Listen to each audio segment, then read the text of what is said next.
Hi guys, Glow Up Summer 2022.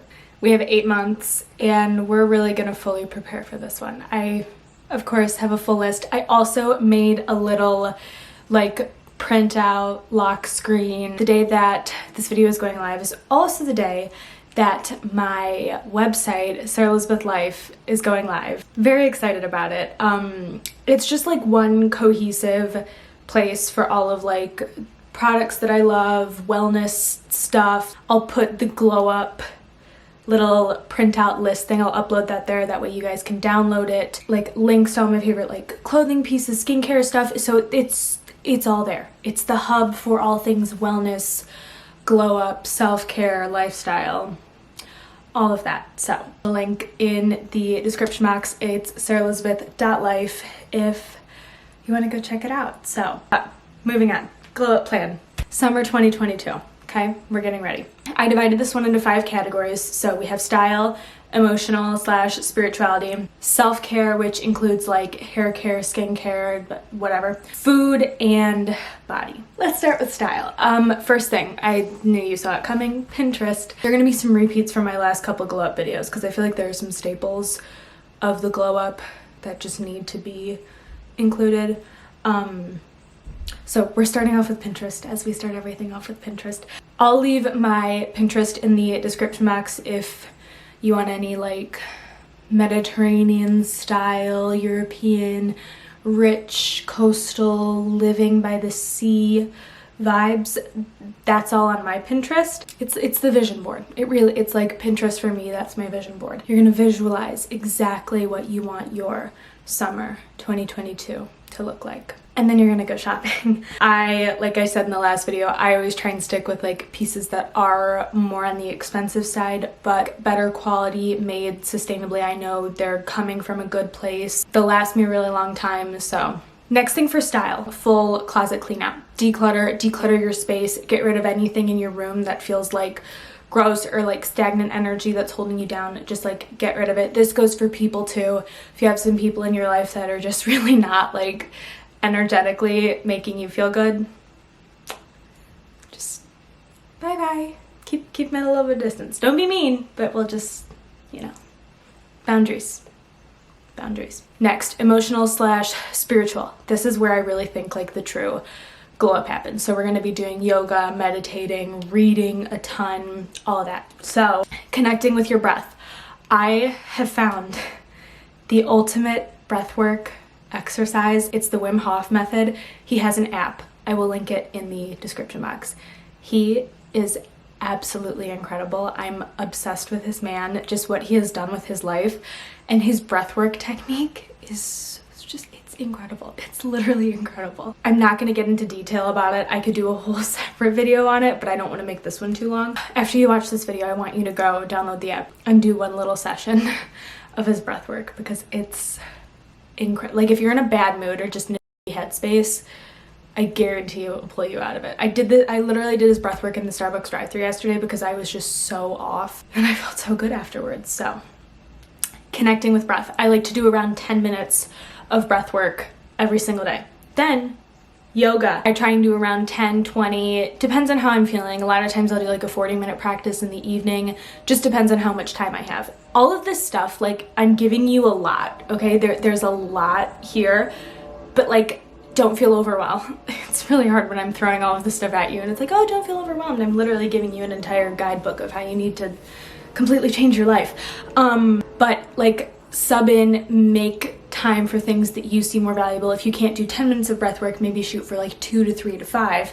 If you can't do 10 minutes of yoga, just do a quick little stretch, whatever, make it work. Brett Larkin yoga with Adriene. I'm in the process of becoming a yoga teacher, so I do some of my own. A lot of times I'll just throw together my own little practices. Yoga, really, if you want to start, that's for me what started me on my spiritual journey. So if you want to get started with anything, I would do yoga. Actually, do Wim Hof's breathwork first and then do yoga. Okay, next is reading. I try and read for at least 10 minutes a day. Ooh, let me get my books on. I keep this stack of, those are my journals, but I keep this stack of books on my bedside table just because I like to, like, unpopular opinion, I don't like to stick with one book at a time. I like to read different things at the same time. This is your first read, okay? Go download, if you've never done an audiobook before, first audiobook on Amazon. I think you have to have Amazon Prime, but first audiobook will be free if you have Amazon Prime. Untethered Soul by Michael Singer. Like, this book literally started me on everything spiritual when the first time I read it. It's absolutely incredible. That's all I can say. It's literally life-changing. Journey beyond yourself. It's so good. So good. I'll have links to all these in the description box too. So, Untethered Soul. I'm rereading The Alchemist right now because it's just so good. Personal legend, finding yourself, listening to good omens, and really, really, really good. Cute read. Very sweet. Next, Total Meditation, Deepak Chopra. Love this one. If you're a little bit like, not hesitant, but like, it's hard to get into meditation, but this really gives you like a look into what it's actually physically doing for your body, and then mentally how it can help you in so many different ways. So Deepak Chopra's always good. And Deepak Chopra, 7 Spiritual Laws of Success. I got this when I was in California, read it on the plane. Really good. Really good. Quick read, super little, but it's just like very concise and quick and just incredible. I think I said that word a lot. And then Resiliency Advantage. I have started reading this one. Really good so far. Master change, thrive under pressure, bounce back from setbacks. So I think we all need a little bit of this in our lives. But the current reads that I'm reading, rereading, like Untethered Soul, before I like do my breath work or meditate at night, I'll just like flip to a random page and read it. And it always just feels, it's like a little tarot card reading, but with a book. And I like it. So current book recs. And then, so read for 10 minutes, then try and journal for 10 minutes. Or even like, I'm just saying 10 minutes is a general guide, but if you can even just spend like 2 to 3 minutes writing down like things that you're grateful for, affirmations, whatever. I have 2 separate journals. This one is for like, I just need to get thoughts out of my brain. This is just like the I'm anxious and I need to write journal. That's what this one is for. It's the world. It's really cute. It was made in Italy. I like it. And then this one is all of my affirmations, gratitude, manifestations, like visualizing my dream life, things that I want to do. That's all in this one. So I shoot for around 10 minutes, but most times it's just like getting pen on paper. It's what you can do in that moment, okay? Not pushing for any of these things. We're not forcing ourselves to do things if they don't feel right, okay? So take it or leave it. This goes with breath work. So meditating or breath work, I feel like personally you can interchange the two. Honestly, Wim Hof's method gives me more of a high than meditation does. All your personal preference. So meditate / breath work. That's what I do every day. Okay, next, this is a really big one. You need to get yourself in the headspace of like, okay, I can completely change myself, my life, the way I live my life, my thoughts. I can change all of it. I have the power to change all of it. So you need to get yourself in that headspace and decondition the thoughts that you already have about yourself. Like, oh, I've always been nervous. I've always been anxious. I can't leave my family. I can't do XYZ. I'm too scared to go on a plane. I'm too scared to move away. Whatever the case is for you, like strip down all of the thoughts that you think are your identity and create your own new one, because you can do it. I did it. Worked really well for me. Next category, self-care. This is kind of my favorite. Besides, I don't know. They're all my favorite. I love all of them, except the body one, because that one's a little dicey. Okay, self-care, hair, skin, etc.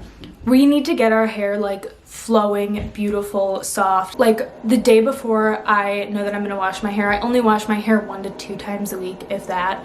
I really try and stick to 1 time a week. The day before I'm gonna wash my hair, it's getting really greasy, gross, and disgusting. I make it even more greasy, gross, and disgusting, and I throw like, I'll mix up some castor oil, coconut oil, what else do I have? Olive oil, Amla oil, I think I'm saying that right. It's this beautiful Indian oil, and it's just this like, I think it smells really good. A lot of people say that it smells disgusting, like Katie hates the smell.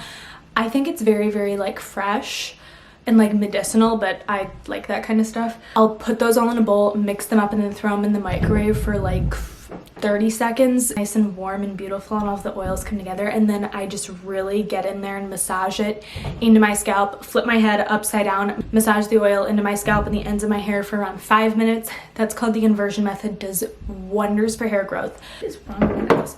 Then while we are washing hair, rice water rinse. I do this every time I wash my hair. It makes my hair so soft and silky and beautiful. That's a definite, the fermented rice water. You can find recipes all over the place. I'll put one on my website or description or whatever. Oh, what did I just do? There it is. No heat, minimum of 4 months. I did this last year. Absolutely incredible for my hair. I don't use much heat on my hair like to begin with because it's naturally like kind of curly and wavy and it does its own thing. But just try. It makes my hair so beautiful. Plus it's like winter time. Like we're not going anywhere or doing anything fun. Like why would I want, for me personally, I just don't see value in putting heat on my hair if I don't need to. That's for hair. Next, skincare. Clean, new skincare. Literally all you're going to need, okay? We're going to keep it simple. You need a good moisturizer, okay? I like Cereve Moisturizer. You're gonna need a good vitamin C serum. I love ones from like Olehenrikson. Origins has a really good one. Sunday Riley, that one's my favorite. Their vitamin C something, whatever. It doesn't have to be super fancy, expensive, whatever. Just a good vitamin C serum. And then retinol. My retinol is for my dermatologist, but I know The Ordinary has a good one. I'm sure you can find them in more like drugstore-y type products, but mine's for my dermatologist. I really like it. And then just like a clean, simple face wash. Like I use Cetaphil and we're good to go. Simple, clean. I have a lot of other skincare products that like a lot of times like an eye cream, and if I'm feeling like really pampering myself, go for it. Especially during the holidays. Sephora has a bunch of really good boxes for skincare. Like Olehenrikson has a really good one. Sunday Riley has a ton of really good ones. Like they're expensive, but for what you're getting, really good value. Keep that in mind. And then sun, of course. You guys know my opinion on sun and skin. I think the sun helps my skin so much more than I just love the way vitamin D makes me feel in my body and my skin is incredible. Okay, next we're gonna talk about food. This is where it gets dicey for me, okay? I have struggled with eating for a very long, like as long as I can remember. I was always limiting the food that I ate and what I ate, and I don't know where it's weird, okay? But for me, when it comes to food, I can get really restrictive really quick, and it's difficult for me to try different things because I go really crazy overboard with them really fast, and it's like kind of scary. But what I've been doing that has been working, that is not like me being crazy restrictive or anything like that, is just adding more vegetables. So like instead of just having like salmon, I'll make like a little arugula, put some like olive oil, balsamic, salt, and like my Celtic salt, and then just like pepper, basil on it. And then I'll mix that up, put it on top of my what is the sun doing, really? Mix it up, put it on top of my salmon, and then that way I have like an extra serving of veggies. So that is something that I've tried to do every single day that's really been working. So I'm going to continue to try over the next like 8 months to get really good at eating more vegetables. Even just like making a smoothie, that my therapist swears by that. When I was really struggling with eating last year, for me, when I'm nervous, I don't eat. For a lot of people, it's the opposite. They eat too much. So she said on both ends of the spectrum, if you're at least making a smoothie every day, you're getting in, if you're not eating enough, at least you're getting in like one solid nutritionally packed meal a day. And then on the flip side of the coin, if you are eating too much of like junk food and crap, at least you're getting a solid nutritional meal for that day, in addition to everything else or lack thereof, whatever. I'll make like a smoothie in the morning, or what I've been doing as of late is I'll mix my collagen protein powder, my Vital Proteins, with kefir, which is like this probiotic, like it's like yogurt, but it's like not. I like it because it's like pretty tart and I think it's pretty good. So I'll just like mix my protein powder into that and then just like suck it down. So we've been doing that. Next, protein. Okay, this is where I was plant-based for the past like 5-ish months, and it was good towards the beginning, probably because I was just getting more like plants into my body. Once I like passed that good feeling, then I was just like protein deficient and iron deficient. I felt like I was gonna pass out all the time. So we're back to, now I just eat mostly fish, like a little bit of chicken, but I do my collagen vital proteins every day, and that's been giving me a lot more energy and just makes me feel like I have more substance to what I'm eating, I guess. Next is water. Okay, I aim for around 3 liters. So I try and drink like 3 or 4. I don't even know I basically try and drink 3 or 4 of these. I don't know how much this is. Get the sippy cup lids. This is Katie's. I think it's for a hydro flask and I stole it, but get the sippy cup lid. I swear I drink more out of it. So like 3 liters of water. Okay, this is all on the list. That's it for food. Now for body, okay? I was listening to a podcast with Ben Greenfield, and he was talking about how on average Americans are so obese because we're only taking around like 2,000 to 6,000 steps a day when we should be taking anywhere from 10,000 to 15,000 steps a day. Why is it so dark? I don't know if that's any better, but it's fine. What I do is I normally go to the gym in like the morning or the evening, and I'll just walk on the treadmill for like an hour. That gives me around like 8,000 steps. Then I fill in the rest of the day with whatever else I'm doing, and then I'll also go on a walk in the evening. So I'm getting anywhere from around 12,000 to 15,000 steps a day, which you sleep so much better. Like you sleep so good at night when you are getting that many steps in a day. Okay, also with body, I don't do any sort of like hardcore like workout, whatever. I just love yoga and Pilates. So I put this in here too, because yoga is not only like good for like spiritual health and breath work and all that, it's also like I am more toned than I've ever been before because I'm doing so much yoga. 10 to 20 minutes, quick little yoga practice every day. Breath work, I swear to God, there's something about connecting your breath and like something like that it does in your body, and it like takes away all of my bloating and my headaches go away, and it just like makes me feel so good. Like I'll link the podcast that I listened to down below. It was on the Skinny Confidential with Wim Hof. The way that he talks about like the effects that breath has on the body, and how it's absolutely incredible. It's so good. So that's the full glow up list. I am actually going to do it this time. I said I was going to do it last time and I never did. But this time, I swear, I'm actually going to do like little videos on each category, going into detail, like products, things I'm using. We're going to have more style videos in the future. Creatively, very excited for the future. So I will have my website linked in the description box, Sarah Elizabeth Life, if you want to go check it out. I'll have the download for the glow up list. Okay, I made it really cute, so it's like a nice little aesthetically pleasing wallpaper. Okay, yes, that's all, and I'll see you very soon.